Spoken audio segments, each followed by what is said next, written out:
Hi friends, welcome to our channel. English Grammarல tense சீரீஸ்ல இன்னைக்கு நம்ம பார்க்க போற tense simple future tense.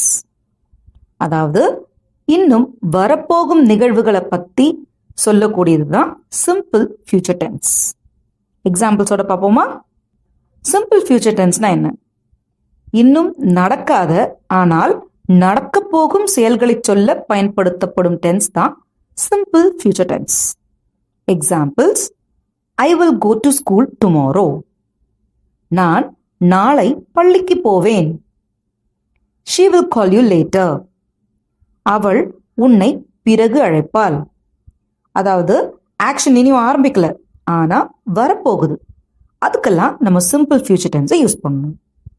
இப்போ நம்ம ஸ்ட்ரக்சர்ல பார்ப்போம். அப்பதான் உங்களுக்கு ஈஸியா எப்படி இதை சென்டென்ஸ்ல போடணும் அப்படின்னு உங்களுக்கு தெரியும். ஃபர்ஸ்ட், எப்பவும் போலவே பாசிட்டிவ் சென்டென்ஸ் ஸ்ட்ரக்சர்ல அப்ளை பண்ணி பார்ப்போம். Positive sentence structure subject plus will plus verb base form plus object. Examples: I will study English. I subject plus will plus study base form English object. we will visit the temple. we subject will plus verb visit the temple object. will வந்துட்டு எல்லா சப்ஜெக்ட்ஸ்க்கும் use பண்ணலாம். நீங்க பழைய videos பார்த்துருந்தீங்கன்னா உங்களுக்கு தெரியும், was வேர் இதெல்லாம் வந்து பர்டிகுலரா ஒரு சப்ஜெக்டா யூஸ் பண்ண முடியும்னு உங்களுக்கு தெரியும். ஆனா will அப்படி இல்லை, எல்லா சப்ஜெக்ட்ஸ்க்கும் நீங்க யூஸ் பண்ணலாம்.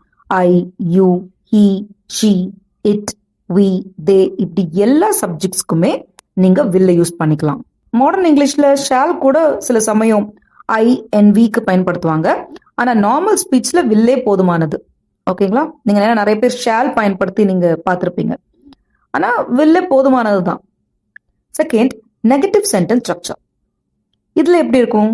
Subject plus will not. Will நாட்டுக்கு பதில் நீங்க won't அப்படின்னு பயன்படுத்தலாம். Plus verb base form plus object. Examples: I will not eat junk food. நான் ஜங்க் ஃபுட் சாப்பிட மாட்டேன். இங்க subject I plus will not plus eat verb base form junk food object.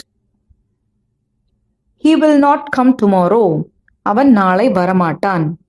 He subject will not plus verb come tomorrow object.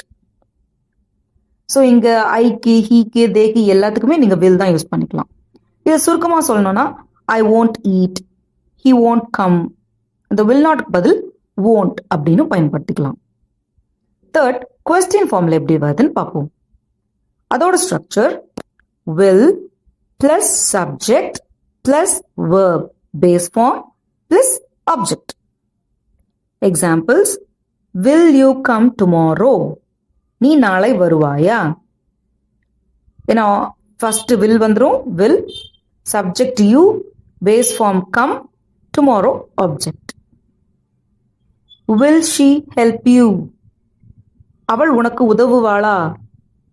will plus subject she plus verb help plus you object. இப்போ answer சொல்லும் போது சிம்பிளா எப்படி சொல்லலாம்? Yes I will. இல்லை நெகட்டிவ்ல சொல்லணும், no I won't.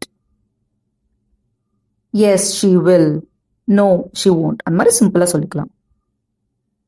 எப்பெல்லாம் இந்த சிம்பிள் ஃபியூச்சர் டென்ஸ் யூஸ் பண்ணலாம்? First, instant decisions. திடீர்னு ஒரு முடிவு எடுக்கிறீங்களா, அதுக்கு வந்துட்டு நீங்க இது யூஸ் பண்ணலாம். எக்ஸாம்பிள்: ஐ ஆம் tired, I take rest now. இப்போ எனக்கு ரொம்ப டயர்டா இருக்கு, நான் இப்போ ரெஸ்ட் எடுக்கிறேன். இந்த மாதிரி இடத்துக்கும் நீங்க ஃபியூச்சர் டென்ஸ் யூஸ் பண்ணிக்கலாம். செகண்ட், ப்ராமிசஸ், ஆஃபர்ஸ், ரெக்வெஸ்ட் இதெல்லாம் பண்ணும் போதும் நீங்க இந்த ஃபியூச்சர் டென்ஸை யூஸ் பண்ணிக்கலாம். Example: I'll call you later. I'll call you later. நான் அப்புறமா கூப்பிடுறேன். இது நீங்க ஒரு ப்ராமிஸ் மாதிரி, நான் அப்புறமா கூப்பிடுறேன் அப்படின்னு சொல்றது அதுக்கு யூஸ் பண்ணிக்கலாம். Don't worry, I'll help you.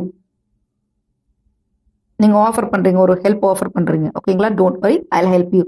இது எல்லாத்துக்குமே நீங்க ஃபியூச்சர் டென்ஸ் யூஸ் பண்ணிக்கலாம். Third, predictions. ஏதாவது வரப்போகிற விஷயத்த சொல்லணும் போதும் நீங்க இந்த சிம்பிள் ஃபியூச்சர் டென்ஸ் யூஸ் பண்ணிக்கலாம். Example: it will rain tomorrow, India will win the match. இந்த மாதிரி இடத்துக்கும் நீங்க ஃபியூச்சர் டென்ஸ், சிம்பிள் ஃபியூச்சர் டென்ஸை யூஸ் பண்ணிக்கலாம். Fourth, future plans. Examples: we will go to Chennai next week. She will start a new job soon. இந்த மாதிரி உங்க future பிளானை சொல்றதுக்கும் இந்த சிம்பிள் ஃபியூச்சர் டென்ஸை யூஸ் பண்ணிக்கலாம். இதில் காமன் மிஸ்டேக்ஸ் என்ன பண்ணுவாங்கன்னா, நிறைய பேர் யூஸ் பண்றதை பார்த்துருக்கேன். I will goes to school அப்படின்னு போடுவாங்க. அது தப்பு. I will go to school. ஏன்னா இங்கே பேஸ் ஃபார்ம் தான் எப்பவுமே, வில் பக்கத்துல பேஸ் ஃபார்ம் தான் வேர்ப் வரும். இதெல்லாம் நீங்க ஞாபகமா வச்சுக்கோங்க. இதெல்லாம் டிப்ஸ், உங்க ப்ராப்பர் இங்கிலீஷ் பேசுறதுக்கான tips. He will went to மார்க்கெட்னு சொல்லுவாங்க. Went past tense. ஆனா சில பேர் யூஸ் பண்ணுவாங்க, வில் பக்கத்துல போடுவாங்க. வில் பக்கத்துல கண்டிப்பாக வேர்போட பேஸ் ஃபார்ம் தான் வரும். He will go to the market தான் கரெக்ட். இன்னொரு ஐஎன்ஜி ஃபார்மேட் கூட இது பக்கத்துல போட்டிருப்பாங்க. தே வில் பிளேயிங் கிரிக்கெட் அப்படின்னு சொல்லக்கூடாது. They will play cricket. ஏன்னா வேர்பு பேஸ் ஃபார்ம்ல தான் வரும். இப்போ ப்ராக்டிஸ் டைம். நான் வேர்பு போட்டுட்டு ஒரு சென்டென்ஸ் சொல்லுவேன். நீங்க அதை கரெக்ட் பண்ணி ஃபியூச்சர் டென்ஸ்ல எப்படி அந்த சென்டென்ஸ் வரும்னு சொல்லணும். ஓகேங்களா? I go to my friends house tomorrow.